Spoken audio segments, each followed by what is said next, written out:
ইব্রাহিম, আমি তোমার কি হই? মাম্মা। আমি তোমার কি হই, একটু জোরে বলো। মাম্মা। আচ্ছা বলেন তো, এর থেকে প্রাপ্তি আর কিছু দরকার আছে?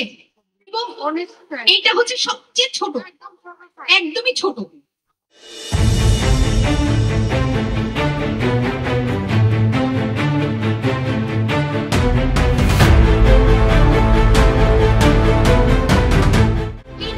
অ্যাসোসিয়েশনের সিনিয়র সহ সভাপতি শ্রদ্ধেয় জনাব এম আতিকুর রহমান শেখ। আমি আজকে যার সম্পর্কে দু একটি কথা না বললেই নয়, মৌ তানজিলা ইয়াসমিন মৌ, তানজিলা মৌ। আমি একজন গুণী মানুষ হিসাবে বলবো যে বরিশাল সহ দক্ষিণ বাংলায় বরিশাল বিভাগ আমরা একটি সংগঠন নিয়ন্ত্রণ করি। এই সংগঠনের প্রতিটি প্রতিষ্ঠান এই তানজিলা মৌকে একজন গুণীজন হিসাবে জানে, শুধু আমি না। তো এই প্রতিষ্ঠানের একজন গুণীজন হচ্ছে এই তানজিলা মৌ। আমি ওকে প্রায় বলি, বিশেষ করে গত পরশুদিনও বোধহয় আমি বলেছি যে সিপিটি প্রাইভেট হোক, শুধু কোচিং এর মধ্যে সীমাবদ্ধ কেন? এটা আমার খুব কষ্ট হয়, কারণ অনেক স্কুল বরিশাল শহর, বরিশালের আশপাশে, বরিশাল জেলা, বরিশাল বিভাগের অনেক স্কুলের ফাইলপত্র আমি অনেক জায়গায় সুপারিশ করে এই প্রতিষ্ঠানটাকে রেজিস্ট্রেশন করিয়ে দিয়েছি এবং এখনো এই রেজিস্ট্রেশন প্রক্রিয়া চলছে।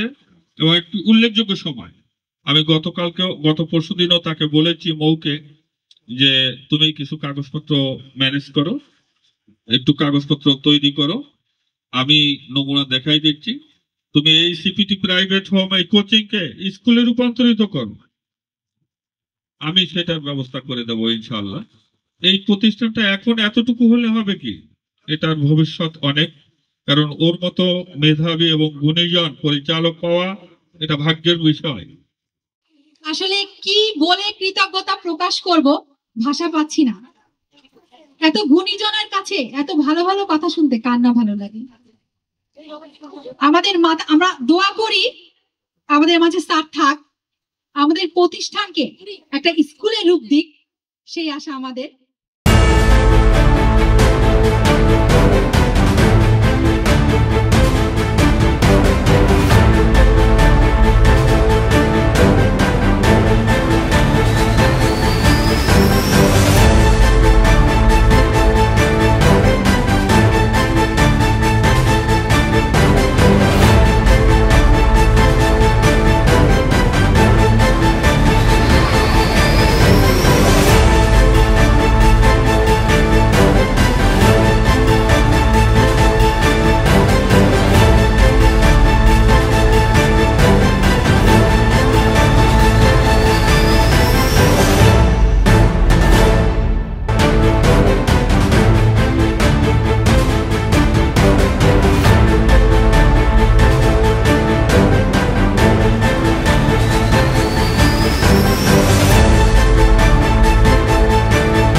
হঠাৎ করে একদিন অর্প বলে কি যে মা আমার ভালো লাগে না।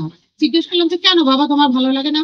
তখন বলে মা আমি তো ম্যাডামের কোচিং এ আর 1 বছর পড়তে পারবো, তারপর তো আমি আর পড়তে পারবো না, আমি তো অন্য কোচিং এ যাবো, তখন তো আমি ম্যাডামকে আর দেখতে পারবো না, আমি আর ম্যাডামের কোচিং এ থাকতে পারবো না। কথাটা শোনার সাথে সাথে আমার চোখ থেকে পানি আসে যে একটা বাচ্চা ম্যাডামের কতটুকু ভালোবাসা পাইলে সে এমন ধরনের একটা কথা বলতে পারে।